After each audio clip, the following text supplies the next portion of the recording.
안녕하십니까, 준벅TV의 준벅입니다. 오늘은 이렇게 주말에 또 이렇게 사람들이 아주 많이 돌아다니는 시간에 야외로 나와서 영상을 촬영하게 됐어요. 무슨 영상이냐, 간혹 이제 제 바퀴벌레 영상에 여러분들이 이렇게 질문을 좀 해주시더라고요. 근데 질문 내용이 어떻게 하면은 친환경적으로 이제 바퀴벌레를 퇴치를 할 수 있는지부터 해서 어디 있는지 막 이런 것도 많이 물어보시다가 최근에 약간 뭐 초음파 관련해서를 자꾸 물어보시더라고요. 근데 저도 옛날에 어렸을 때 모기 관련 초음파 를 통해서 이제 암컷 모기를 내쫓는 뭐 그러한 어플 같은 게 있었어요. 그 당시 거는 어플이라고 해야 되나? 아무튼 다운로드 뭐 천몇백 원 주고서 모기 수컷의 날개 소리라고 하면서 그 모기 수컷의 날개 소리를 녹음한 파일 같은 거를 팔았었어요. 그래가지고 수컷의 날개 소리를 틀게 되면은 그 암컷이 수컷의 날개 소리를 듣고 도망간다, 뭐 그런 원리로 해가지고 약간 되게 찢어지는 소리가 나는 그런 어플을 팔았었어요.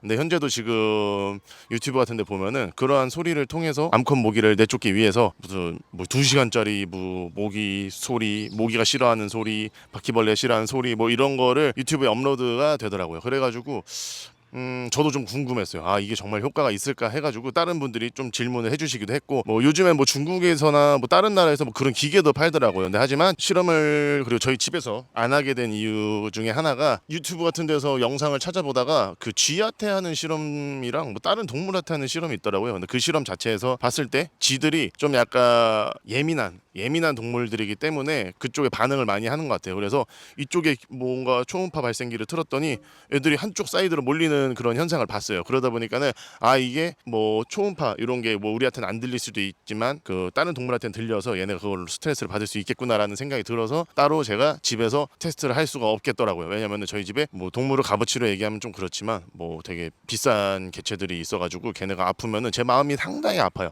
그렇기 때문에 집에서 실험을 진행을 못했습니다. 그래서 제가 그 관련된 논문을 갖고 와서 그 논문에 대해서 말씀을 드리면서 한번 대화를 풀어볼까 해요. 아무튼 자, 그러면 그 논문에 대해서 얘기를 한번 해볼게요. 이 초음파 발생기를 사용하는 이제 논문을 어떻게 찾았어요. 그래가지고 그 논문을 읽어봤더니 논문 첫 화면은 제가 여기다 띄워드릴게요. 이 논문 같은 경우에는 일단 모기와 독일바퀴를 이용을 해서 이 실험을 진행을 했어요. 이 논문 실험을 할 때 첫 번째 실험 조건 같은 경우는 초음파가 특정한 벽이 있었을 때는 통과를 못한대요. 그렇기 때문에 한 장소에서 이제 뻥 뚫려 있는 곳에서 실험을 진행을 한 것 같아요. 그래서 이 논문에서 실험 조건 같은 경우에는 아무것도 없는 컨테이너 안에서 창문도 없는 컨테이너 안에 이제 모기나 독일바퀴 그리고 그 외에 다른 이제 실험 모기들을 풀어가지고 실험을 진행을 했어요. 주파수, 이 초음파의 주파수 범위 같은 경우는 되게 다양해요. 뭐 60에서 70, 뭐 70에서 80, 80에서 90, 90에서 100, 20에서 어쨌든 20에서 100 사이까지의 이러한 이게 랜덤하게 발생하는 이런 초음파 발생기를 가지고 실험을 했고요. 컨트롤, 그 다음에 초음파 발생기, 디트 이렇게 해가지고 이렇게 세 가지의 실험 조건을 가지고서 실험을 진행을 했어요. 실험 결과에 대해서 말씀드릴게요. 되게 간단해요. 뭐 굳이 여러분들이 못 알아듣게 길게 얘기할 필요 제 생각에 없다고 생각합니다. 그 이유 같은 경우에는 약간 애매하게 내용이 결론이 났어요. 여러 암컷 모기, 이제 뭐 아노펠레스 속의 이제 암컷 모기와 이제 독일바퀴 등으로 이제 실험을 했을 때 20에서 100kHz 주파수 범위에서 초음파를 이제 낸 거죠. 이제 발생을 시켰더니 결과적으로 이 실험을 한 연구진들은 초음파 발생기로 모기와 바퀴벌레를 격퇴시키지 못했다고 합니다. 이제 뭐 죽이든지 아예 뭐 특별한 성공적인 결과값을 가져오지 못했다고 얘기를 하는 거죠. 한 가지만 처리하는 기계 같은 경우도 만들어지기가 힘들어요. 그런데 이 모든 해충, 우리가 말할 수 있는 해충을 다 처리를 한다? 그거는 되게 어려운 기술이죠. 모기와 바퀴벌레 그 외에 해충들을 이제 퇴치하는 거는 아직까지는 조금 힘들 수도 있지 않나.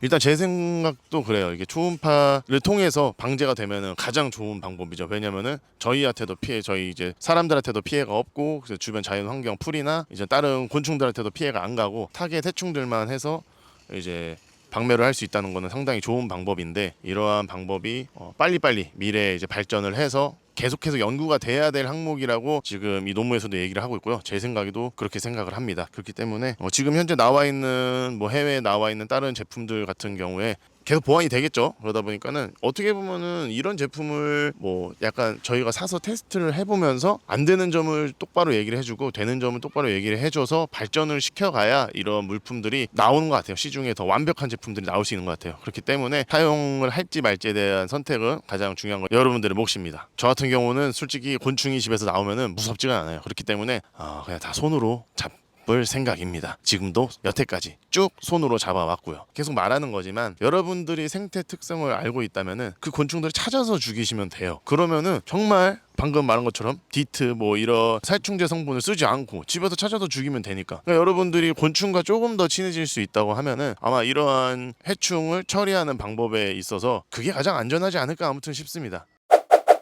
이렇게 뭔가 되게 밋밋한 결과를 갖고 와서 저도 찜찜하긴 한데 어떡해요. 이 논문 자체에서 이렇게 말하고 있는 걸. 그렇기 때문에 더 좋은 논문, 더 최신 논문, 더 최신 결과, 최신 방법이 혹시나 있다고 하면은 그 부분에 대해서 꼭 찾아서 여러분들에게 이렇게 대화를 논문에 대해서 설명이라 할까요? 결과적인 부분만 가지고 와서 실험 방법을 다 얘기하기에는 복잡하니까 결과 부분을 갖고 와서 여러분들과 대화를 한번 해볼 생각이고요. 그렇게 제가 하기 위해서는 여러분들이 불편한 점을 제 유튜브 채널에 적어주셔야 돼요. 제 채널의 불편함도 적지 마세요. 제 채널의 불편함을 적지 마시고요.